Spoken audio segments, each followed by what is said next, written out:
Then the front door opened and Momus appeared between two attendants carrying lamps.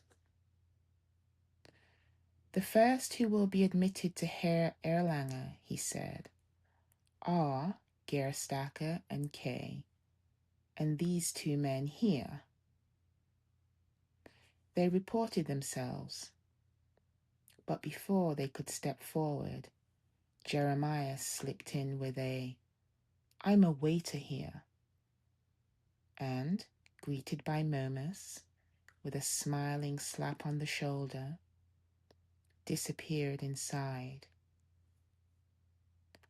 "I'll have to keep a sharper eye on Jeremiah," Kay told himself, though he was quite aware at the time that Jeremiah was probably far less dangerous than Arthur, who was working against him in the castle.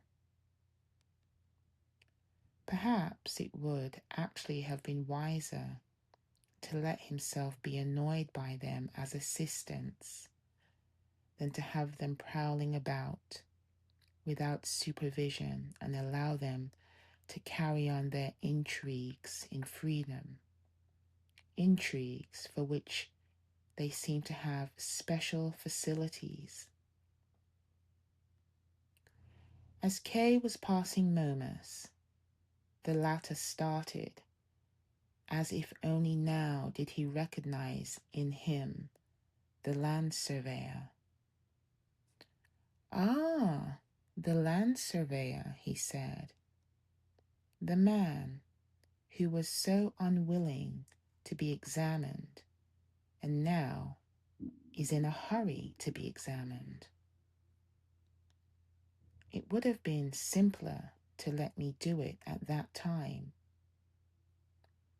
Well, really, it's difficult to choose the right time for a hearing." Since at these words, Kay made to stop Momus, Momus went on. Go in. I needed your answers then. I don't now." Nevertheless, Kay replied, provoked by Momus's tone,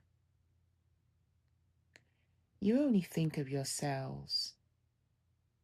I would never and will never answer merely because of someone's office, neither then nor now." Momus replied, "Of whom, then, should we think?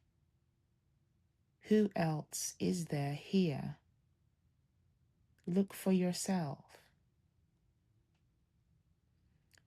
In the hall, they were met by an attendant who led them the old way, already known to Kay, across the courtyard, then into the entry and through the low, somewhat downward sloping passage. The upper stories were evidently reserved only for higher officials. The secretaries, on the other hand, had their rooms in this passage.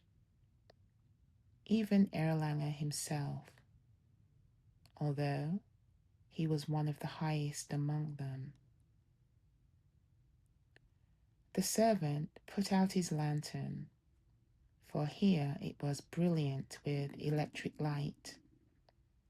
Everything was on a small scale, but elegantly finished.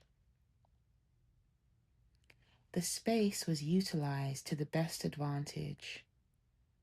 The passage was just high enough for one to walk about without bending one's head. Along both sides, the doors almost touched each other.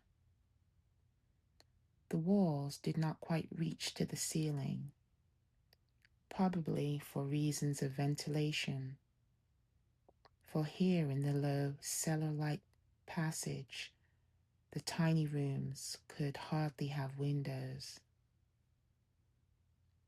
The disadvantage of these incomplete walls was that the passage and necessarily the rooms as well were noisy. Many of the rooms seemed to be occupied. In most, the people were still awake. One could hear voices, hammering, the clink of glasses.